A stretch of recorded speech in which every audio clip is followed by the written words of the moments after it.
a pregação de hoje. Eu queria conversar com os irmãos sobre uma... Eu até falei isso lá no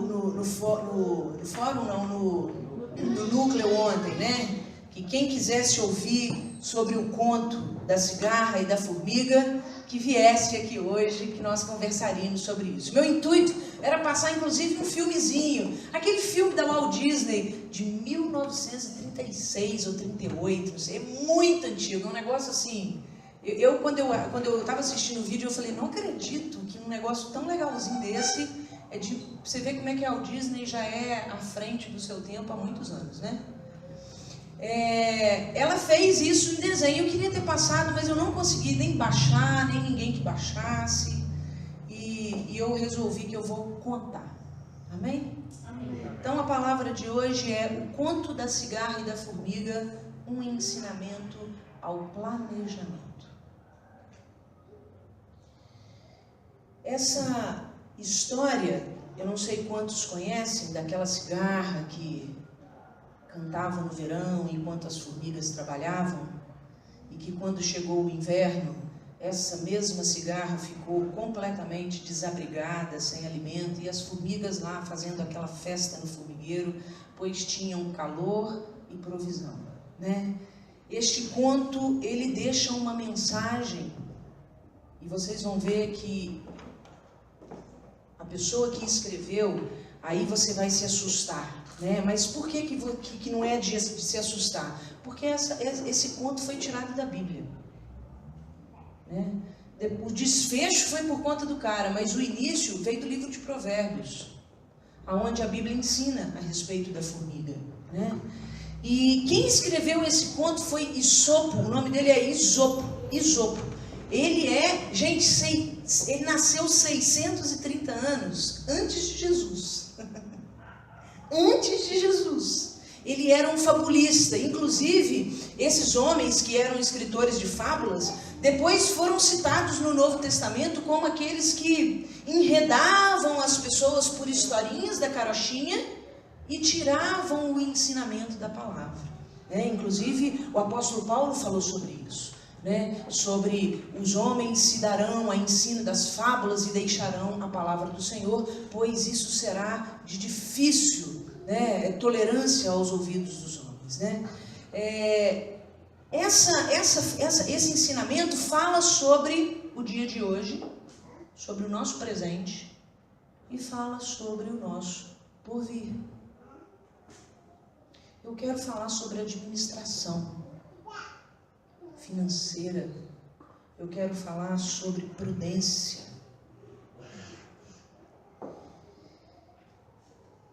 Esse conto, que a nós não chegou nem por Esopo, nem por outros escritores, mas chegou sim por Monteiro Lobato, né? Quem já assistiu o Sítio do Pica-Pau Amarelo, quando era pequeno? Só vocês? O resto não teve infância, não? Senão nós vamos orar pedindo a Deus para ter misericórdia, né? Porque quem não assistiu o Sítio do Pica-Pau Amarelo não foi criança. O Sítio do Pica-Pau Amarelo foi escrito por Monteiro Lobato, que recontou este conto para nós. E este conto diz assim, preste atenção, já que é feito em conto, se você não presta atenção, você não consegue entender, porque o conto, ele é uma história que deixa uma moral, a moral da história, né? E ele tem também toda uma sonoridade, né? Então tem uma rima. Tendo a cigarra em cantigas, passado todo o verão, achou-se em penúria extrema, na tormentosa estação. Não lhe restando migalha, que trincasse a tagarela, foi faler-se da formiga que morava perto dela. Rogou-lhe que lhe emprestasse, pois tinha riqueza e brilho, algum grão com que manter-se, de voltar o acesso estio. Amiga, diz a cigarra, prometo, a fé de animal, pagar-vos antes de agosto os juros e o principal. A formiga nunca empresta, nunca dar, por isso junta. No verão, em que lhe davas? A pedinte, ela pergunta. Responde a outra, eu cantava, noite e dia, a toda hora. Oh, bravo, torna a formiga. Cantavas? Pois agora danças. Então, dançou, filho. Tu cantavas, pois agora dança, né? No filmezinho da Walt Disney, que é difícil de achar em português, e eu só consegui isso dentro de um site da língua portuguesa, quando a cigarrinha tá lá sentadinha no rabinho dela lá, e chamando a formiguinha, oh, vem cá, olha o que ela diz. A Bíblia diz que nosso Senhor a tudo proverá, de nada Ele esqueceu, portanto ninguém precisa trabalhar. Não, Senhor, não eu. E ela cantava, esse mundo me deve muito, esse mundo me deve muito. Esse mundo me deve muito. Ela fala à formiga, não exagere, para que se cansar? Formiga boba e sempre a trabalhar. Vamos tocar, cantar e dançar. Ixi. Vamos abrir a nossa Bíblia em Provérbios, capítulo 6. Vamos ver o que a palavra do nosso Senhor diz.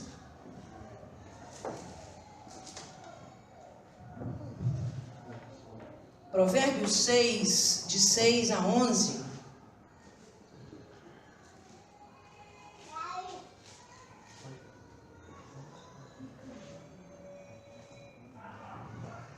Alguém liga aquele ar-condicionado ali para mim? Por favor. Amém, queridos? Todos abriram? Provérbios 6, de 6 a 11. A palavra diz assim, preguiçoso, aprenda uma lição com as formigas. Elas não têm líder, nem chefe, nem governador, mas guardam comida no verão, preparando-se para o inverno. Preguiçoso, até quando você vai ficar deitado? Quando vai se levantar? Então o preguiçoso diz, eu vou dormir somente um pouquinho, vou cruzar os braços e descansar mais um pouco, mas enquanto ele dorme, a pobreza o atacará como um ladrão armado. Bom, longe de mim chamar você de preguiçoso, longe. Embora a Bíblia estava sim falando a homens que viviam de empréstimo, se você for ler antes do versículo 6, você vai ver que este sábio estava dizendo ao homem que vivia pegando dinheiro emprestado, ou que era fiador de alguém, e por isso ficava preso, enclausurado àquela dívida. Mas eu venho no intuito de falar com você sobre o nosso presente e o nosso futuro. E eu venho falar isso de modo terreno, de modo vida comum, e venho falar também de modo espiritual. Esse provérbio que diz assim, a formiga não tem chefe, mas ela guarda comida para o verão, preparando-se para o inverno. Preguiçoso, até quando você ficará deitado? É uma pergunta, né? Aqui está, nós podemos entender isso aqui como uma visão da graça. A graça é o verão, sabia? Sabia que a graça representa isso? Nós temos tudo está à nossa disposição, tudo Jesus já fez e tudo nós temos acesso. Isso é o verão, comparando-se às estações. Mas o inverno vai chegar. Um dia Jesus voltará, buscará a sua igreja, e aqueles que não foram ficarão para a grande tribulação. E estes com certeza não guardaram, não trabalharam no verão, porque o verão já tinha todas as coisas. Para que eu vou trabalhar?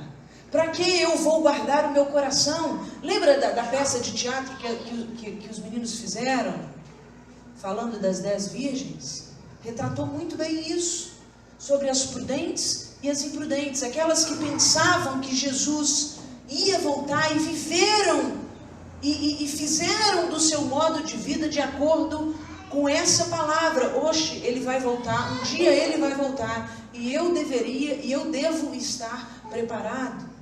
E aqui também fala de modo real, de modo da vida de hoje, de nós que ganhamos, temos as nossas entradas e gastamos tudo com comida e com bebida. Nós que não podemos ver um dinheiro que a gente gasta, que a gente compra.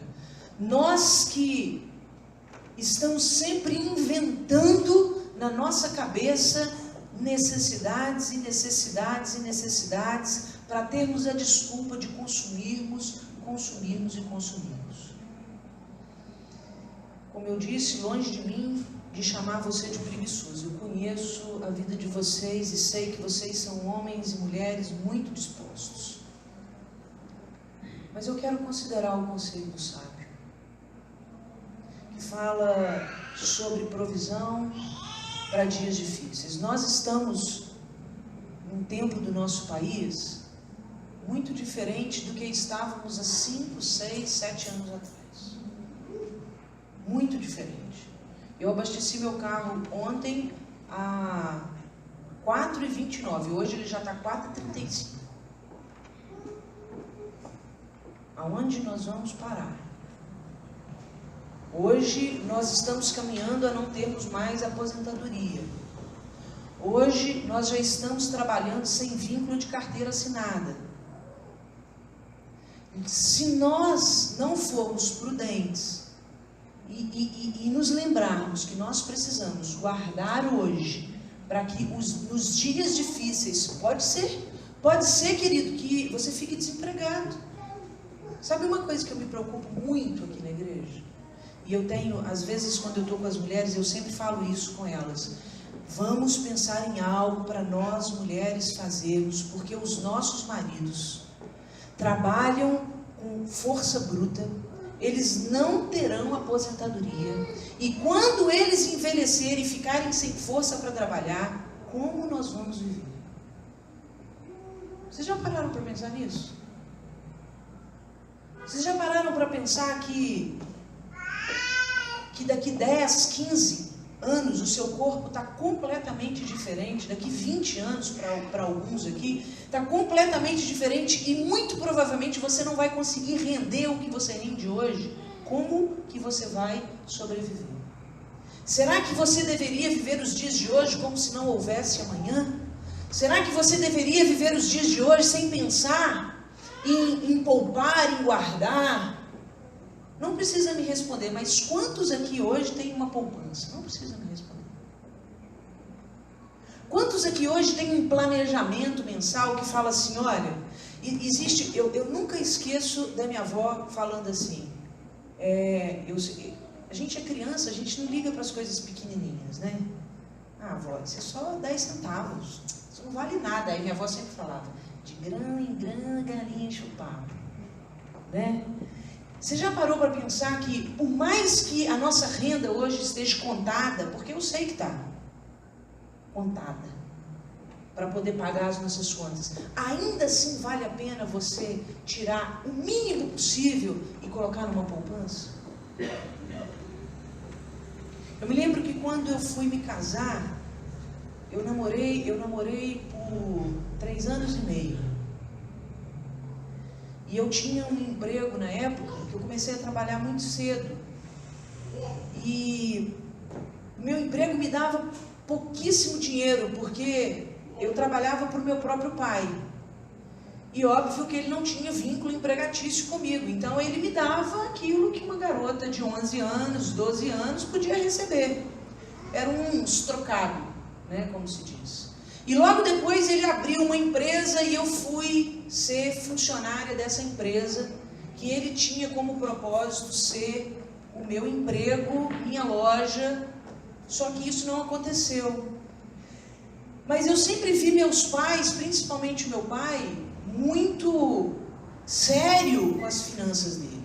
Sempre. Meu pai sempre teve reservas. até hoje, ele está numa crise financeira, mas ele tem reservas. Porque ele foi ensinado assim. As dificuldades financeiras da vida do meu pai, na infância do meu pai, levou ele a ser um homem prudente financeiramente. E eu e as minhas irmãs acabamos percebendo isso e trazendo isso para as nossas vidas. Então, eu era garota, tinha 13, 15, 16, 18 anos, e todo o dinheiro que eu ganhava, eu abri uma caderneta de poupança para mim muito cedo, e eu sempre colocava quase tudo. Eu não tinha despesa em casa ainda, né?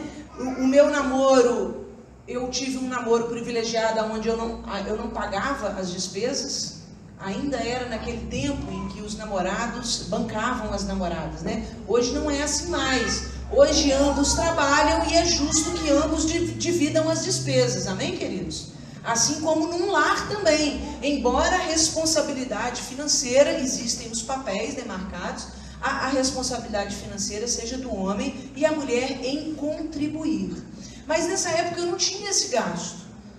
O Gilbert pagava as coisas. Afinal de contas, ele ganhava muito mais do que eu. Eu ganhava uma mixaria. Eu trabalhava na loja durante o dia e quando a loja fechava, eu era faxineira da loja. Então eu era a dona da loja, a empregada da loja, a gerente da loja e a faxineira da loja. E tudo isso tinha uma renda, que no final do mês não dava mais do que R$100 de jeito nenhum. E eu me lembro que quando a gente foi comprar o nosso apartamento, eu falei, puxa vida, não vou poder contribuir, né? E Deus é tão tremendo que faz a gente se sentir incluso em todas as coisas.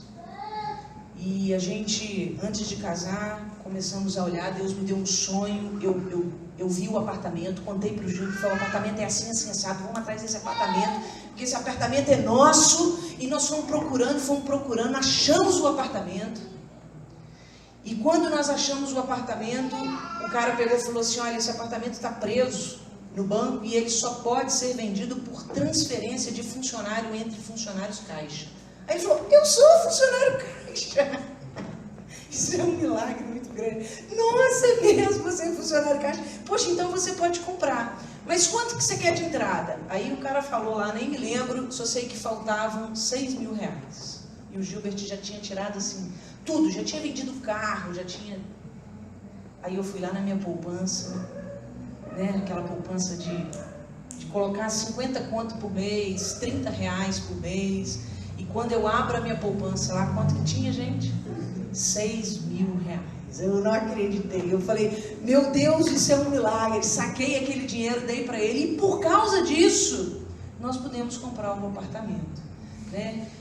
E aí eu me lembrei da minha avó, obviamente, né? De grão em grão a galinha enche o papo, e é verdade.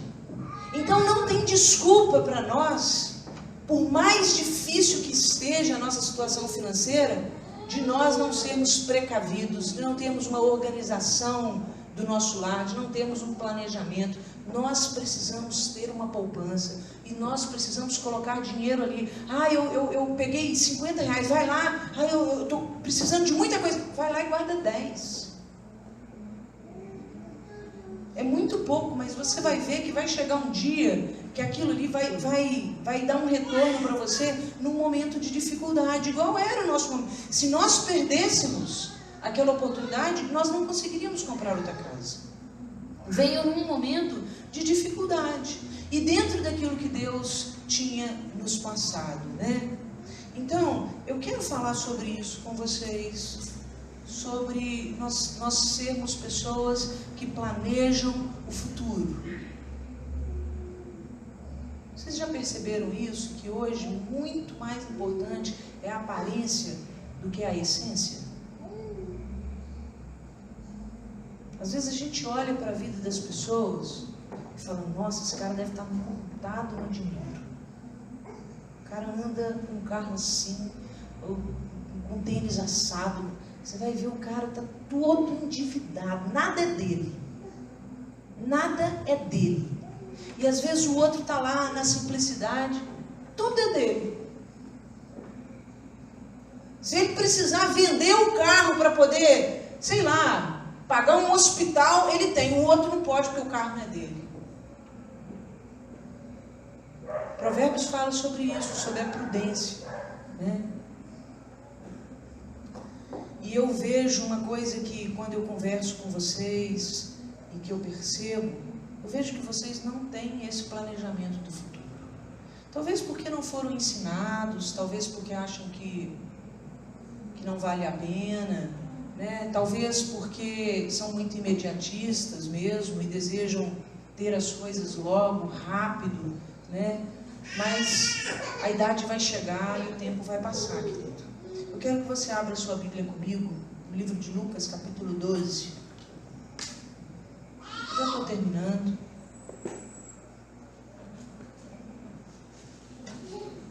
Lucas 12, versículo 27, uma fala de Jesus.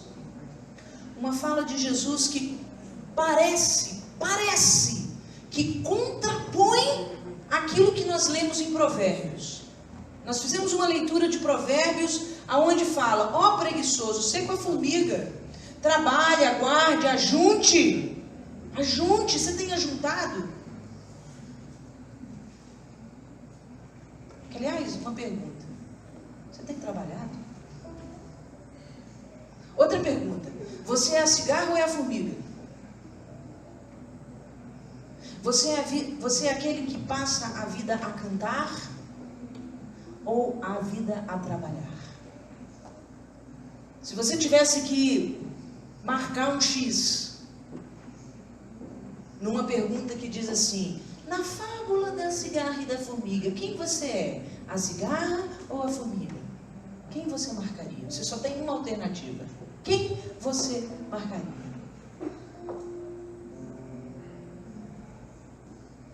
Ah, eu quero marcar os dois, porque hora eu sou um, hora eu sou outro.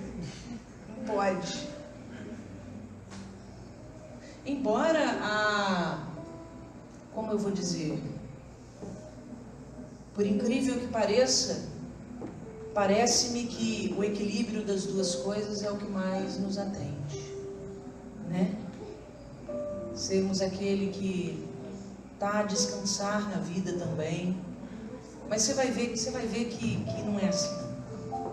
Aqui no livro de Lucas, capítulo 12, versículo 27, vai parecer que Jesus quis dizer isso, mas não é verdade. Aqui diz assim: considerai os lírios, como crescem. Eles não trabalham. Aí, ó, dá para entender que Jesus está falando assim: vai ser cigarro, meu filho. Eles nem fiam, contudo vos digo que nem mesmo Salomão em toda a sua glória se vestiu como um deles.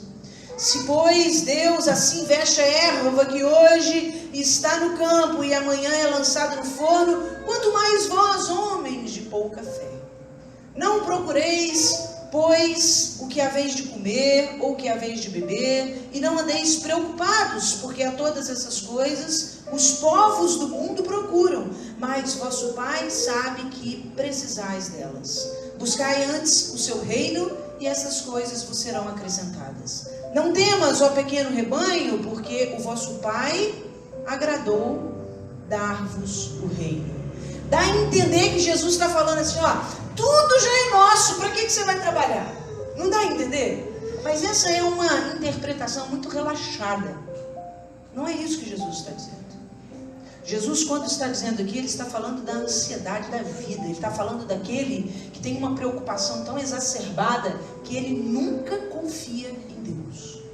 Jesus não está contradizendo. Estaria Jesus contradizendo Provérbios, o sábio? De jeito nenhum. Jesus é o cumprimento de todas essas coisas. Senão Jesus não havia dito, ou não teria dito: o meu Pai trabalha até hoje e eu trabalho também. Se Jesus estivesse nos dizendo que nós pudéssemos viver uma vida regalada aqui, como ele disse, os lírios do campo não trabalham nem fio, e nem Salomão com toda a sua beleza nunca se vestiu como um deles, Jesus não está nos motivando a ter uma vida regalada, muito pelo contrário. Jesus foi um homem trabalhador. Ele serviu ao seu pai até os 30 anos, terreno. Jesus foi um carpinteiro de natureza. Jesus tinha hora para chegar no emprego e para sair do emprego. Ele servia ao seu pai. E aos 30 anos, quando ele foi enviado para missões, Jesus trabalhou o tempo inteiro. Todo o tempo. Por isso Jesus disse sem medo: o meu Pai trabalha até hoje. Há pessoas que falam assim: mas Deus trabalhou 6 dias e descansou no 7º. Querido, mas Ele descansou só no 7º, Ele não está descansando até hoje, não. Tem gente que pensa que Deus está descansando até hoje. Não, Deus descansou no 7º e Ele continuou no primeiro dia da semana de novo. Porque Ele continua trabalhando e nós devemos trabalhar também. Eu quero colocar algumas coisas. A nossa vida financeira, ela pode nos dar um norte de como vai a nossa vida espiritual. Às vezes, colocando em metáforas, a gente consegue olhar um pouco para a nossa vida espiritual. E aqui vai uma delas. Pergunta: você tem seu nome limpo?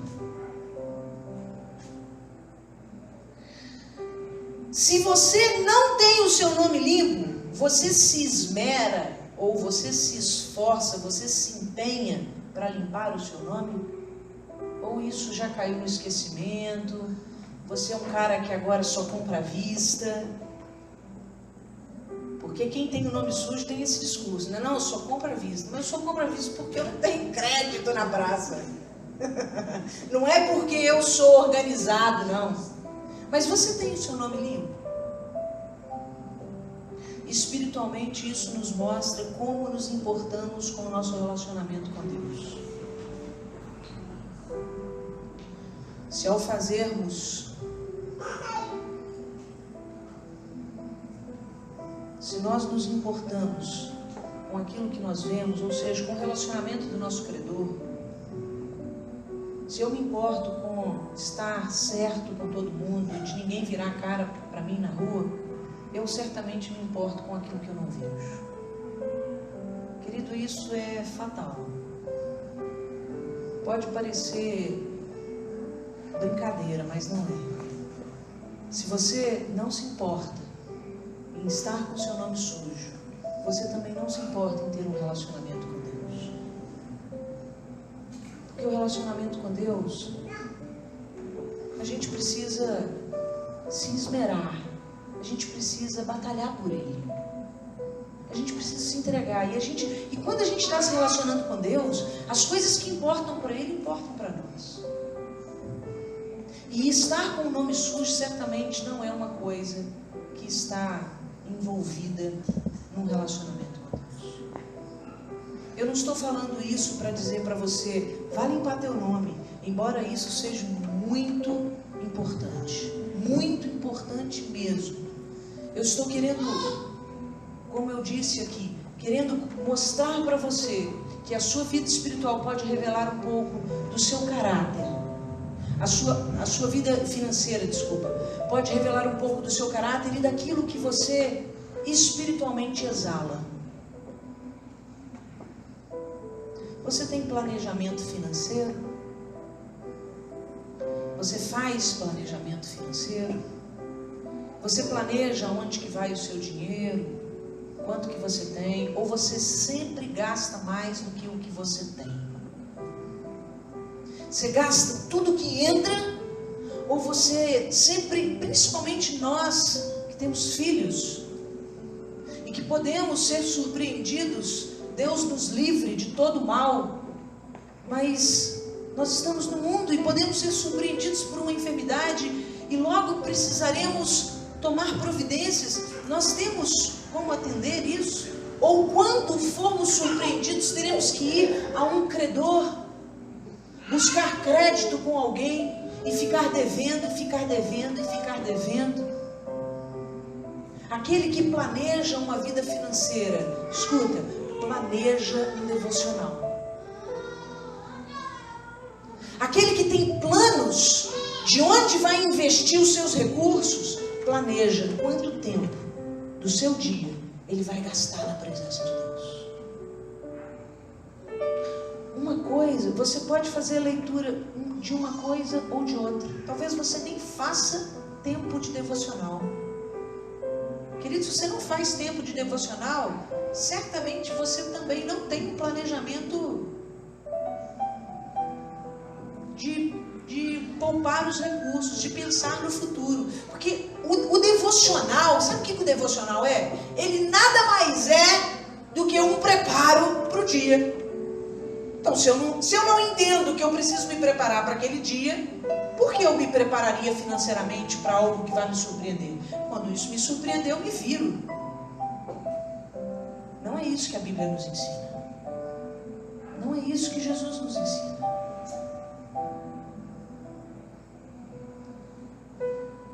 Você vive com o que você tem ou com o que você não tem? Tem muita gente que vive com o que não tem. Sabia? Nossa, eu conheço um monte. Conheço um monte de gente. Eu conheço gente, e isso é uma coisa que eu não entendo, porque eu já pensei em fazer isso e eu não sei nem pensar para poder fazer. É a pessoa que anda, ela assume a prestação de um carro zero, ela vai na concessionária, ela compra um carro sem entrada. Eu não sei como funciona isso. Só sei que é assim, ela compra um carro zero, sem entrada, e um carro luxo. Aí ela paga lá os seus R$1.800 de prestação. Aí ela anda um tempo com aquele carro, passado assim uns 8 meses, 1 ano no máximo, ela repassa o financiamento sem pedir nada em troca, entendeu? Ela vira e fala, por exemplo, eu compro um carro aí de 150 mil, ou de 100 mil. Aí eu pago R$1.800 de prestação por 7 meses. Quando não consigo mais pagar, ou eu vejo que já está ficando muito oneroso, existe um tempo também de meses. Aí eu viro para a Jucimara e falo, Jucimara, eu tenho um carro, olha que meu carro está zero. Eu não quero te vender ele não, eu quero só que você assuma as prestações dele. E aí a Jucimara pega o carro, a maior vantagem, né? Não paguei nada, eu só assumo as prestações. Tem gente que vive disso, sabia? Aí você pensa que pessoa endinheirada. Eu conheço gente andando de BMW zero que é desse tipo de compra.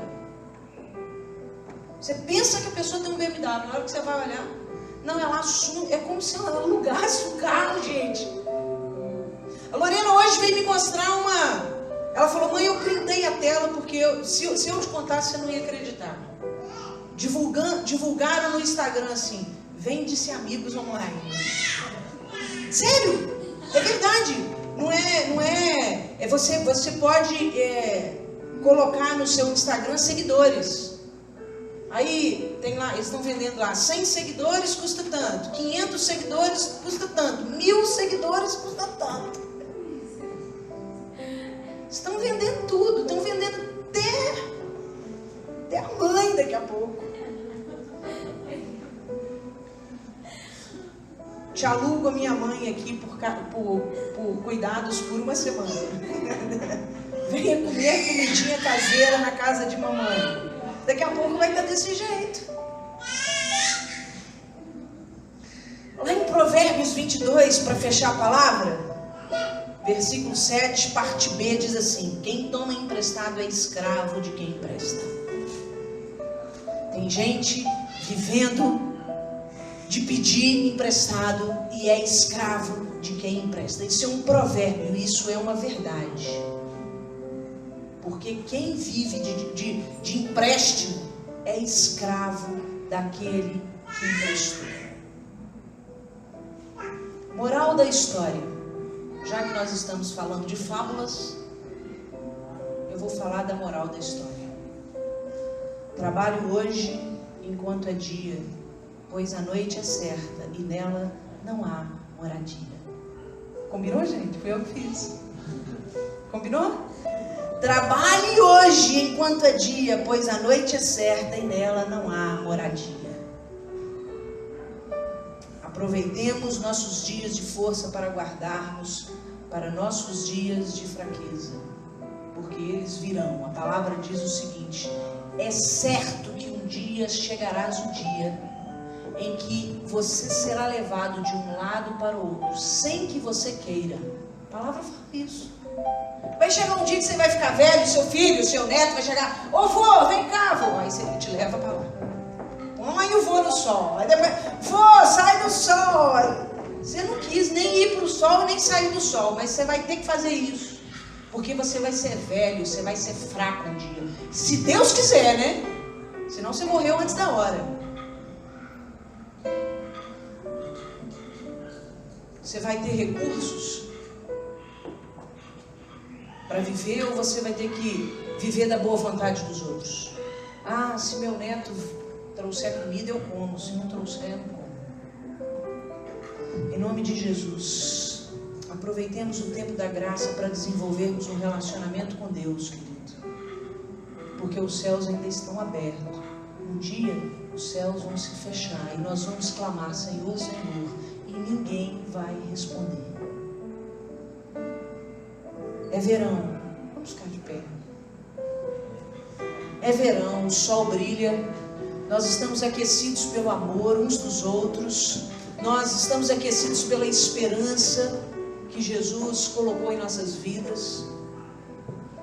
Que a gente não deixe esse tempo passar sem aproveitarmos ele ao máximo. Que cada um de nós aqui tenha o seu próprio formigueiro. E você sabe, né? Formiga vive em colônia. Formiga não tem um formigueiro para ela. Ela vive em colônia.